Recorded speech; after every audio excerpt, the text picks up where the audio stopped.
Director, ladies and gentlemen, shortage of capital and long-term investment opportunities in the urban areas have been a major challenge. The City of Bulawayo, in its water and wastewater master plan, has presented a need of $1 billion United States dollars to rehabilitate its infrastructure and overhaul it to operational capacity. The contribution of United States dollar 37 million went a long way in achieving project goals and objectives. It ensured that we achieved outcomes such as improved equitable access to municipal water supply, reduced environmental pollution from sewage, and improved utility efficiency.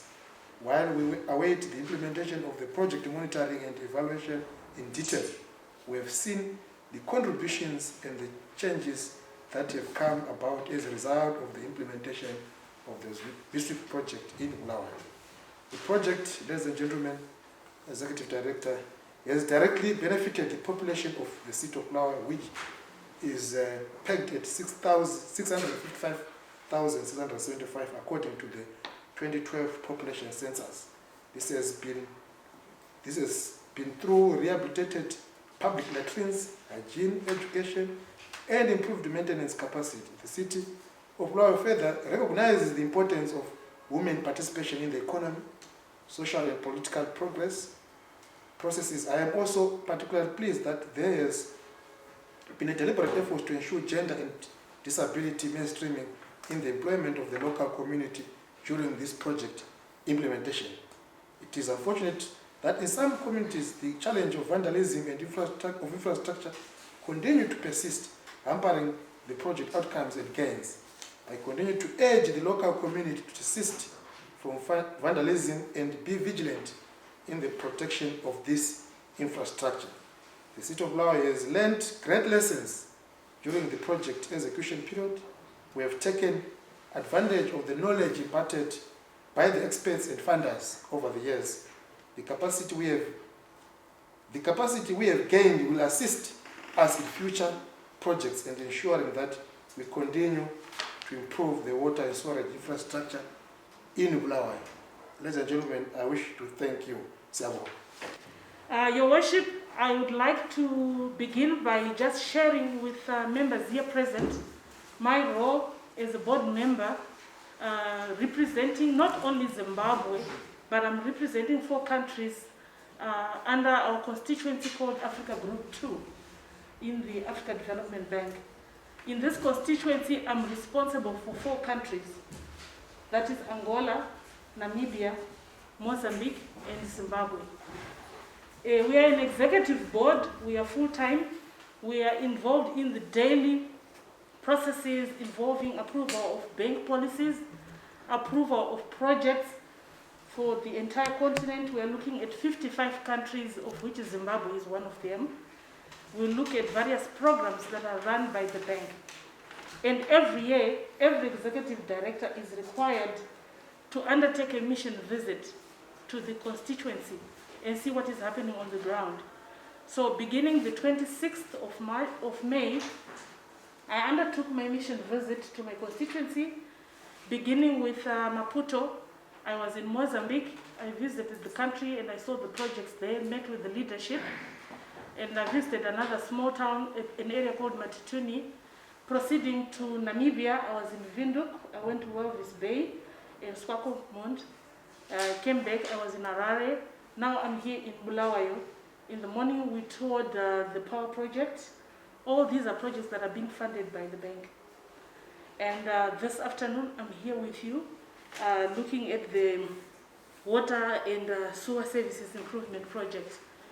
After having an appreciation of what is happening on the ground, I'm going to be having a meeting with my boss, the Minister of Finance, and I'll report back on what I've been doing in the bank for the past year, as well as brief him on the upcoming annual meetings of the bank that are going to take place from 23 to 25 of June.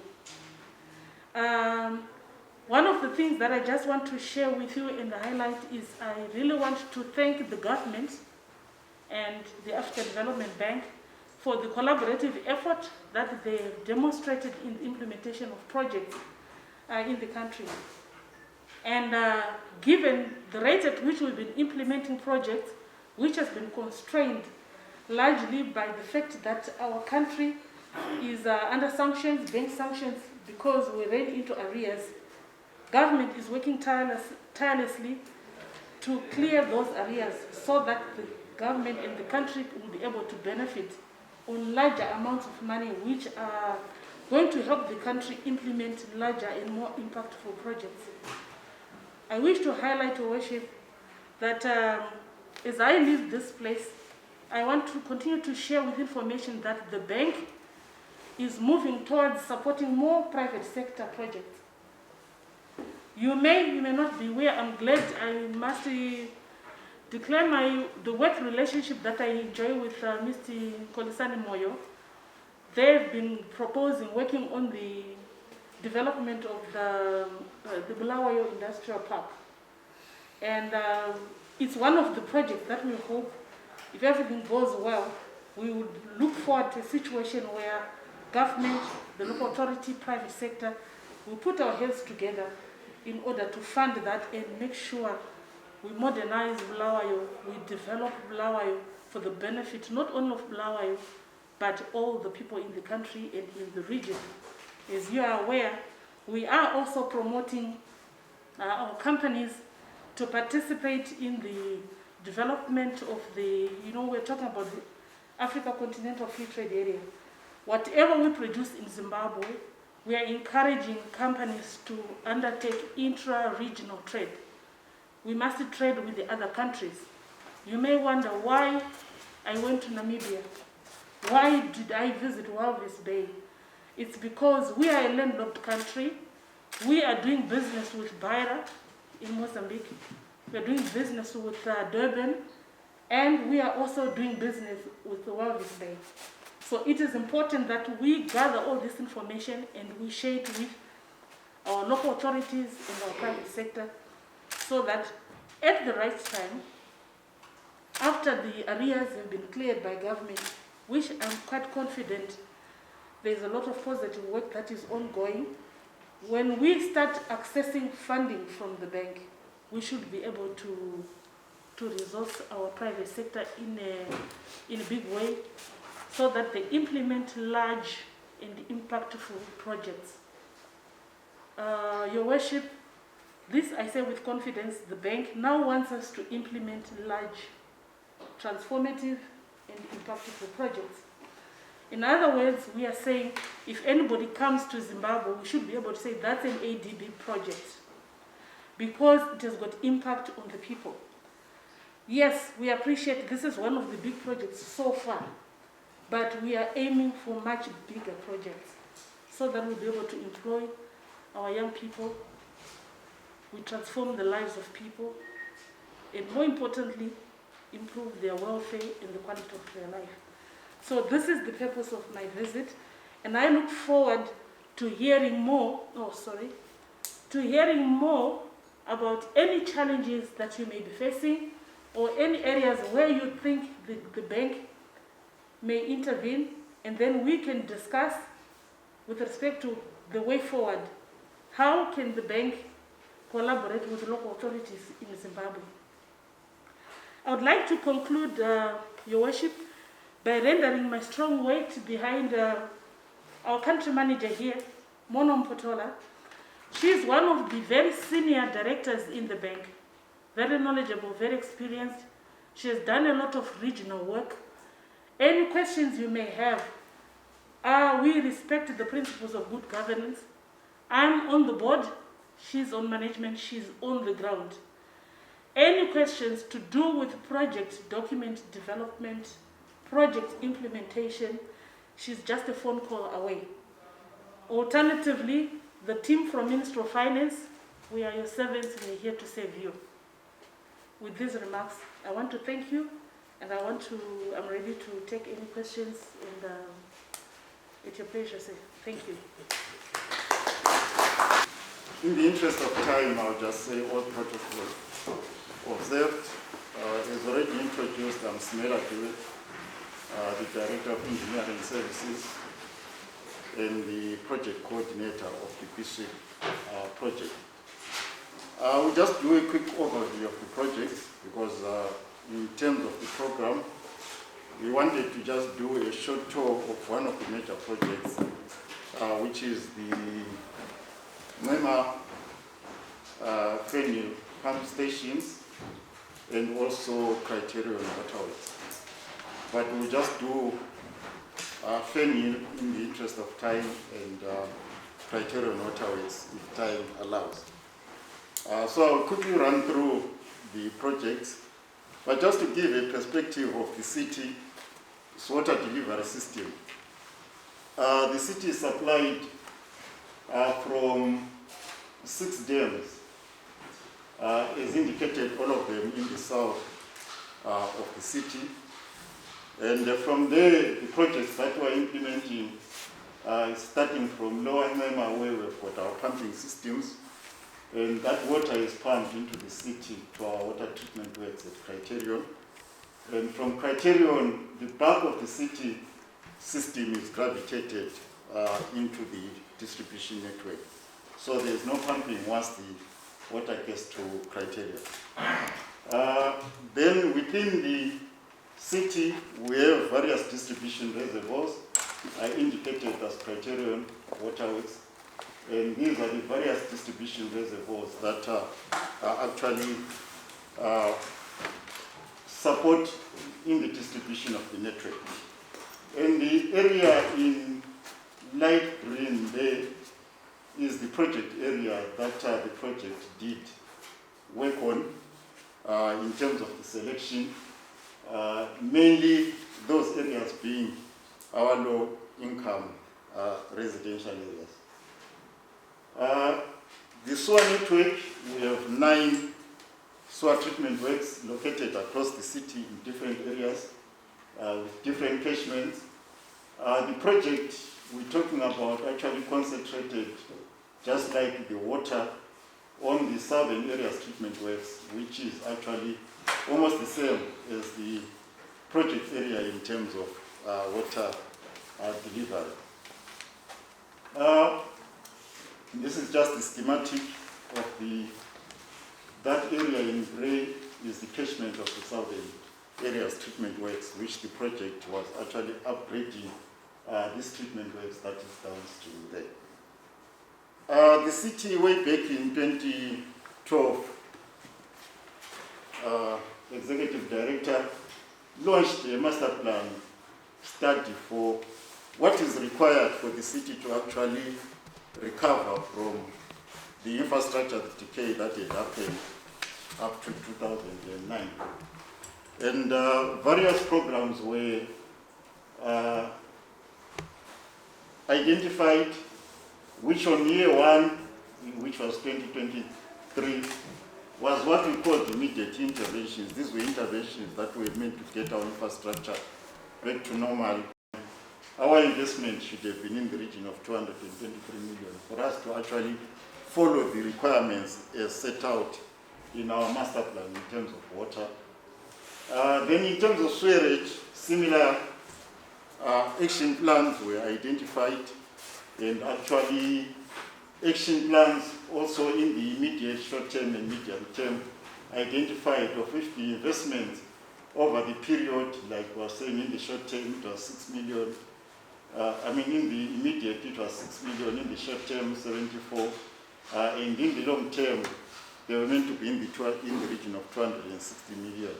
For us actually to be able to cover the requirements of infrastructure, rehabilitation, and future growth projections.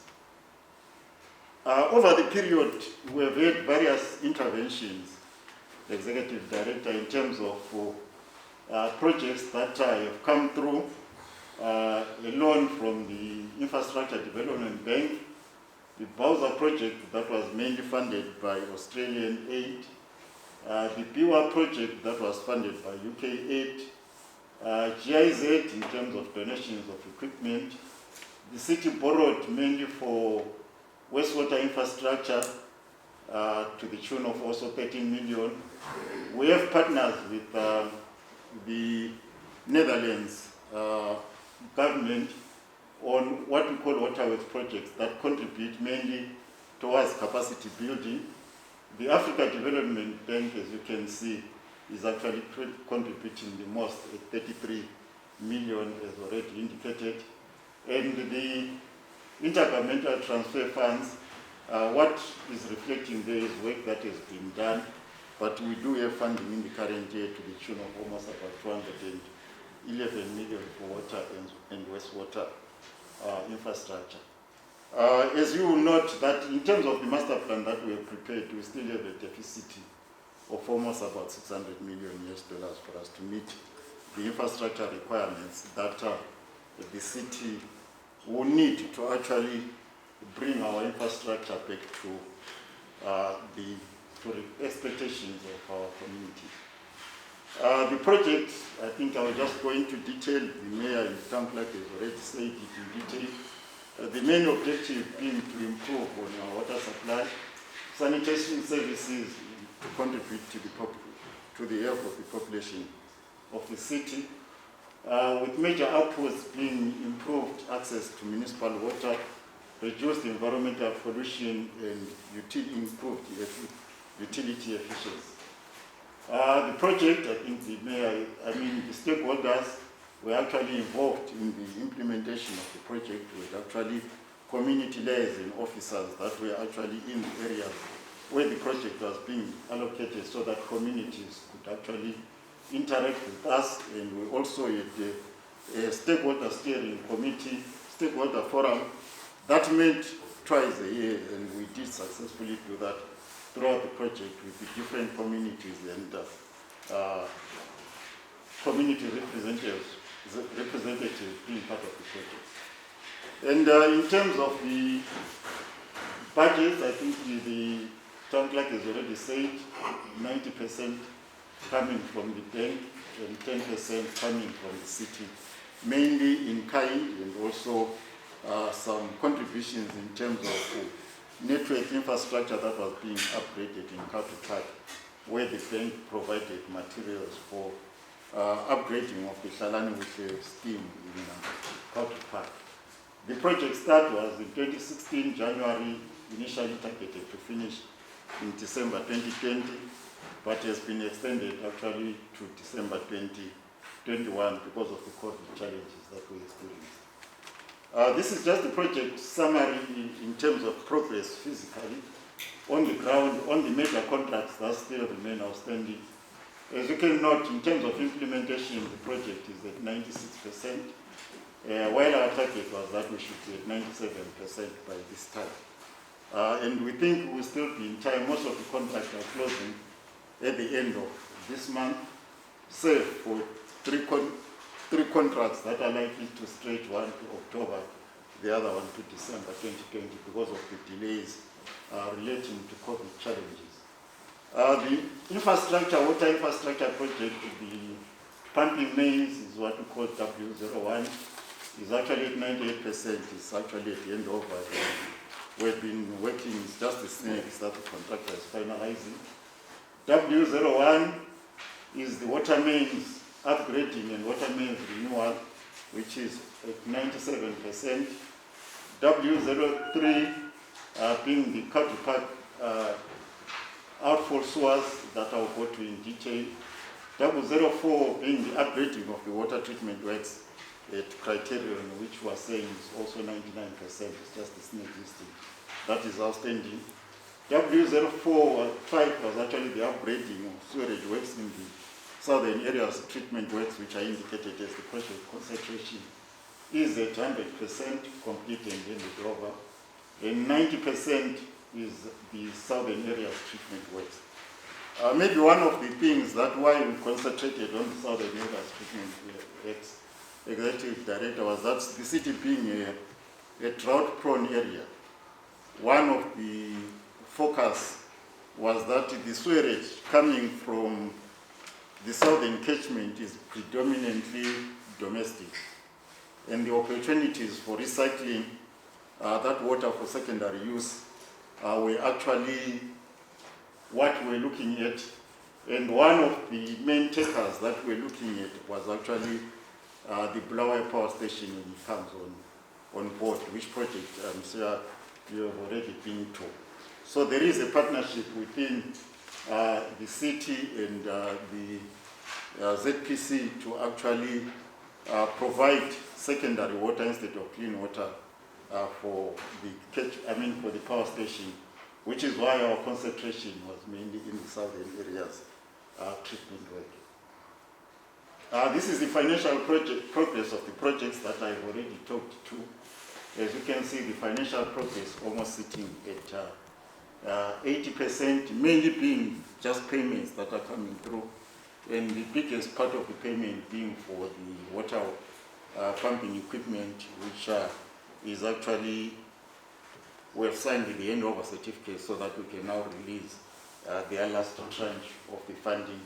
Once that is paid, it should push that project actually, the current payment to almost 90%. So in terms of what we had initially at the beginning of the project that we are saying we failed to implement is almost about $9 million, which we are saying, if possible, the bank or the government could consider so that we get to the full potential of this investment that came through. Maybe just to indicate on the challenges of the project, I think most of the issues were at the time of appraisal. The funding was restricted, and at the end of the day, like I've already shown, there are projects that were to slow down. And at the implementation of the project, while we went out to actually even do pre-tender meetings with local contractors to make them aware of the project, we did go to CIFOS, we did go to the Zimbabwe, to indicate, to tell them about the project before we even went to tender. But even at the end of the day, when we now putting bids together, there was very minimum participation from the local companies. And those that put bids, their bids were very high, even if we actually putting that the component, the project will actually be paid in US dollars. We had the government policy changes in terms of actually the US dollar use, and that actually affected the few contractors that were local, because at one stage, while the project was in US dollars, we could not pay them the US dollars that they put bids on. And while the project was, the bank required guarantees in US dollars, the local contractors were finding it difficult to extend their guarantees or get guarantees in US dollars because they were being local companies. And obviously this did disadvantage our local contractors in terms of our project implementation. The COVID pandemic, we did, there were delays, and some of them had actually the financial implications, like I said, where plant was already on site and there's COVID. So we had to share those risks. The claims were initially very huge, but we were able to work through with the contractors to bring them to manageable levels so that we still finished the project within budget. And there were delays within the Ministry of Transport, within the Ministry of Finance in terms of processing of payments. At first, when we started the project, we were sending payments through the Ministry of Local Government, for Ministry of Local Government to forward them to Ministry of Finance. And those cycles became too long, but on continuous engagements with the bank in terms of the portfolio review meetings and project consultative forum meetings, we were able to resolve. Our target initially was that we should have a turnaround of 5 days between ourselves and the bank, but that was not successful. But we have managed to actually push most of the projects through, with some contractors claiming interest, but we have been able to negotiate that they suspend those claims, which most of them so far have agreed on that. And I think the last thing being the VAT claims, because again, where the issues of actually financial changes, and also over and above VAT, it was also the withholding test to say for those external experts we should hold, that are paid in US dollars, we should hold their 10%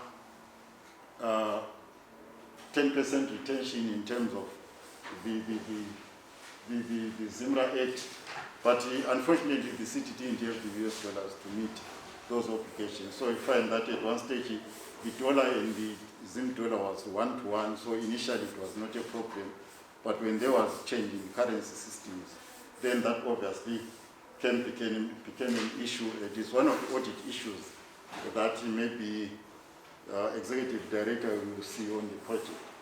The project audits have been done and successfully for all the 4 years the project has been running. The last one being having completed last week. We are just waiting for the management report on that audit, which we hope before the end of the week we will have responded, because the issues are not very difficult. I think in brief, Your Worship, the Executive Director, Country Manager, this is what we thought we would just do. A very quick run through of the project, considering that maybe time might not allow us for us to have gone into more detail. I think. Thank you very much, Madam Chair. I'll make some remarks. I hope you don't mind. Is it okay if I do it today? Thank you very much. And I'll also invite our senior staff in the bank. If you wish to make some comments, our country manager is here, Ms. Mpotola and Mr. Zabanita. First and foremost, I just want to remark on the issue that you have raised regarding the master plan, the water master plan, and then the overall financing that is required for the master plan. I stand corrected. I'm looking at plus $600 million. That's correct? Yeah. My advice to you is, we are all aware, our President, Ramnangagwa, he has made clear the National Vision 2030. He wants us to drive the economy, to grow it towards a middle-income country. And he is continuously saying, let's not leave anyone behind. And I'll add on to say, let's not leave Bulawayo behind. So my advice is, we need to work very closely with Minister of Finance, who are here, and our country office, this Mpotola, with respect to preparing the concept note of what it is that we want to do as a council. I'll give you an example of my experience. Last year we didn't have African Investment Forum, but we had one in 2019. It's normally held in Central in South Africa. Mozambique, one of the countries that I represent, they took 9 projects to the African Investment Forum, and they managed to come back after having negotiated projects worth $3.5 billion. The gas project in Namibia, in Mozambique, is another project that was negotiated at the African Investment Forum. All this was done with the facilitation of the African Development Bank. I want to encourage each and every one of us here present to go onto the website and type African Investment Forum, and any questions you have, Ms. Mpotola is here, and I'm also available 24/7. What I'm simply saying is 600 million is not a lot of money, as far as I'm concerned. As long as we do the right things and we're moving in sync with the region as guided by the Africa Union Agenda 2063. So Zimbabwe must not be left behind with Agenda 2063. Zimbabwe must not be left behind with the UN Agenda 2030. And we must deliver our Vision 2030 as pronounced by the President.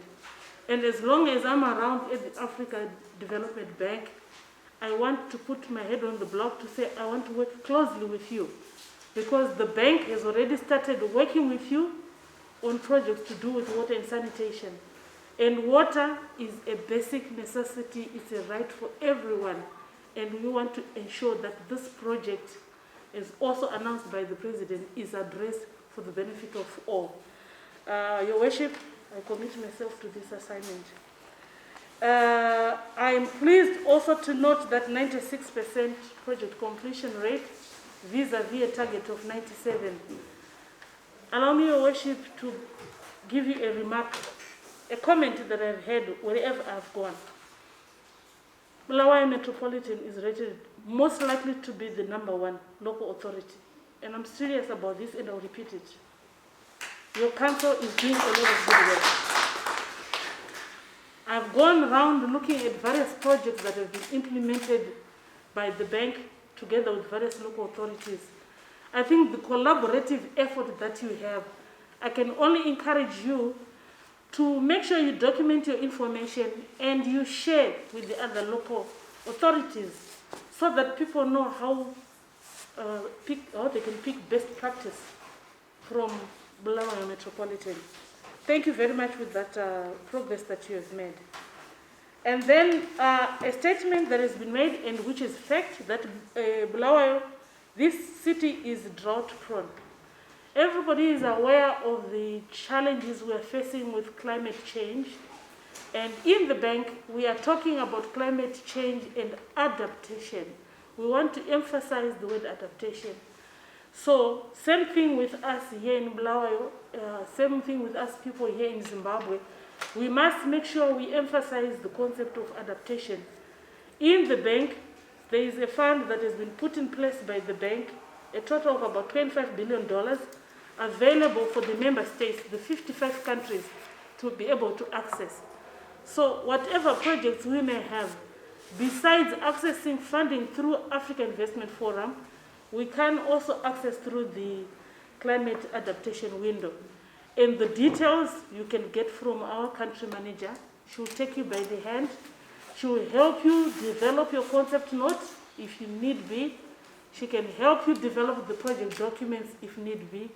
And I'll render my full support behind her, together with the Minister of Finance and your government is led by the President Ramnangagwa. And then I want to comment on the issue of tariffs. Your Worship, I had the privilege of visiting Mutare with Mr. Nzawanita and the AFDB team sometime, I think 2018, thereabout. One of the challenges that we are facing is the issue to do with water tariffs. We want people to have free water. That would be the best thing for everybody. But sometimes the cost of free water will be the cost of buying water, bottled water. Today, I paid for bottled water. I just wanted to know how much it was costing in a Holiday Inn. I paid $1 US. So if I was to prorata and say in a month, I drink 1 bottle per day, it means I need $30 US a month for water only. And then think of cost of living and other things in Zimbabwe. We have to work towards reducing the cost of water so that it is affordable. But sometimes to say free water, it becomes too high a price for people to pay because they end up drinking water that is not so clean. And with the challenge of COVID, I don't want to overemphasize that point. So the point I'm driving at, Your Worship, is in the bank, we have just approved a water policy document. We have a water strategy document, which is guiding us as a bank as we implement projects with the member states. This document will be available to you through our country office and through the Ministry of Finance.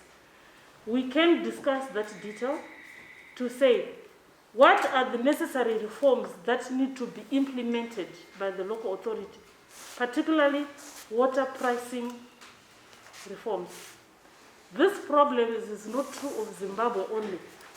It is a problem that we are facing throughout the continent. It's like we were having notes from the same lecturer, and the way we are pricing water is the same. But that pricing strategy that we are using is working against us. The big question we raise is, what is the authority going to do life after the donor has gone away? They will help us develop, the ADB will give us a grant today, they walk away. 5 years down the line, we have to repair, we have to maintain. What are we going to do as a people? That is the question we have to engage ourselves and agree, and we have to educate each other. So I leave this as food for thought, but our team here is available. We will provide it in the form of technical assistance. It's for free. You don't pay for it because your government is a shareholder in the bank. So they'll provide that technical assistance and work with you together with your line ministry. There was mention of the financing gap of 9 million that the chief engineer was talking about. Before coming here, we were discussing with the country manager and the team that you are aware that we're working using resources in ZIM Fund 2.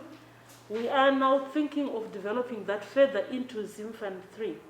And you may also wish to know that this fund has been very well managed by the AFDB together with the government and all the donors who put money in there. It is actually being considered as a very good example where many countries also want to emulate the way this fund has been managed. And I recall when I was in the ministry, I used to co-chair. We rotate chairmanship, the donors, government, and vice versa. It's transparent, it takes everybody on board, and that's the right thing to do and the way to go. I want to thank you, Your Worship, about the challenges that have been highlighted by our engineer there, particularly the issues to do with the high cost of Zimbabwe bids. I'm looking at inflation here, the change of currency regulations, performance guarantees, the issue of COVID and its impact with respect to delaying project implementation. I've taken note of these challenges, and I will bring this to the attention of the Minister, Moyo. I'm meeting with him on Thursday, and these are quite pertinent issues. They're real, and I put them in the group of macroeconomic challenges facing not only Bulawayo here, but the entire economy. So I will not comment beyond that because this requires decisions at the higher level. Same thing with the issues that have been raised to do with the delays by Minister of Finance with respect to disbursements, and also delays with respect to VAT reimbursements. And I'm glad I have the team of officials from Minister of Finance. You can hear it for yourselves. And I conclude, Your Worship, by requesting for a soft copy of your presentation so that we can look at it in much more detail, and we can engage with your engineers after this session. With these remarks, I want to thank you very much for this opportunity to engage with you.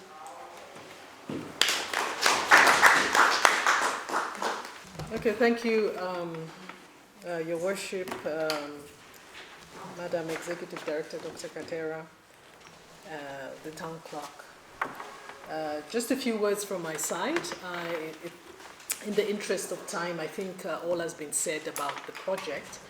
But just to reassure Your Worship that we've, in our portfolio, your project is one of the most outstanding projects that we have within our country portfolio. And I'd like to congratulate you and your team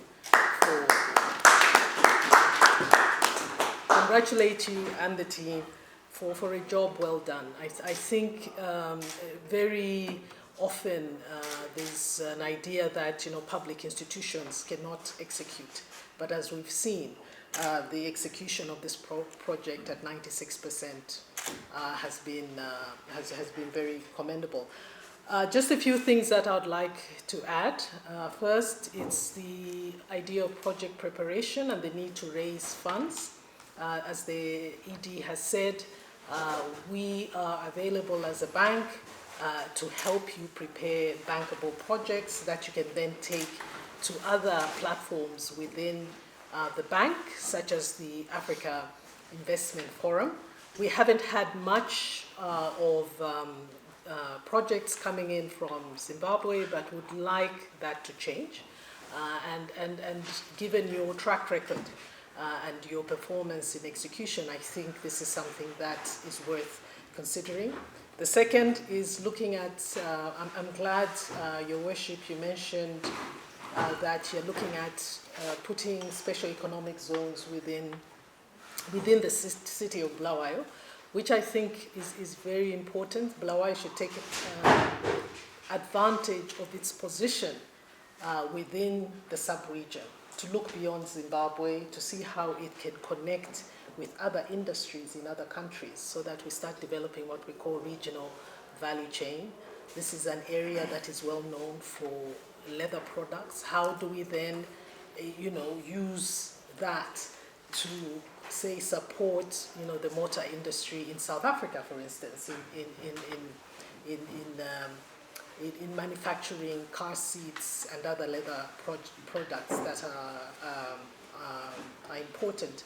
Also look at some of the remaining industries that are within Bulawayo, to see how do we produce components that can feed into other industries within the sub-region, and using your proximity to South Africa, your proximity to Francistown, your proximity to Zambia as a center in trying to develop industry. So these are some of the things you can look at, and in developing these ideas, you could come up with a master plan, and this is something that, as a country office, would be willing to support you. My background as the executive director mentioned has been in trade, has been in regional integration, so this is an area where I can assist personally, but also can work with you in trying to access platforms, resources within the bank to help you achieve your objectives.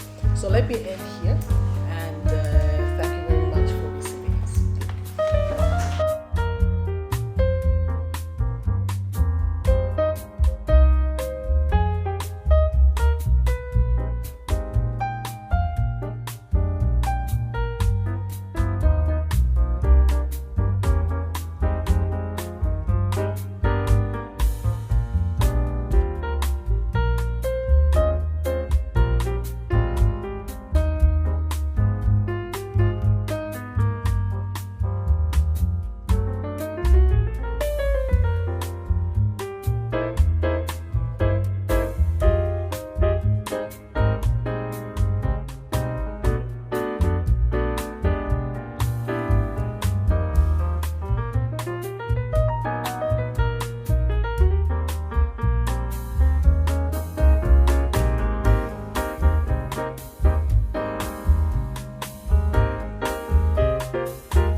Okay, what I can say is in the morning we toured the energy projects to see how much work has been done, and I was satisfied with the work that the City Council has been doing together with the African Development Bank. There are some challenges that they're facing, and but these are manageable.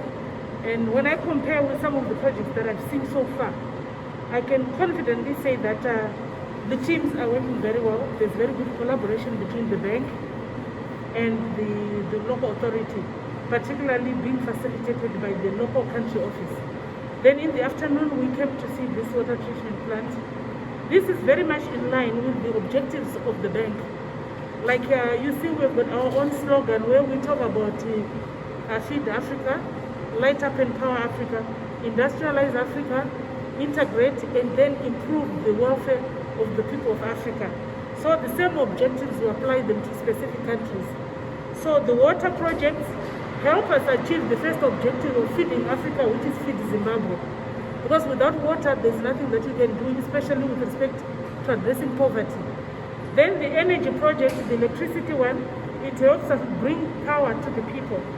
And in both projects, I understand the power, I think, is going to benefit more than 175,000 households. Then assuming 6 people per household, you can do your own simulation. So this is the additional benefit of the energy project.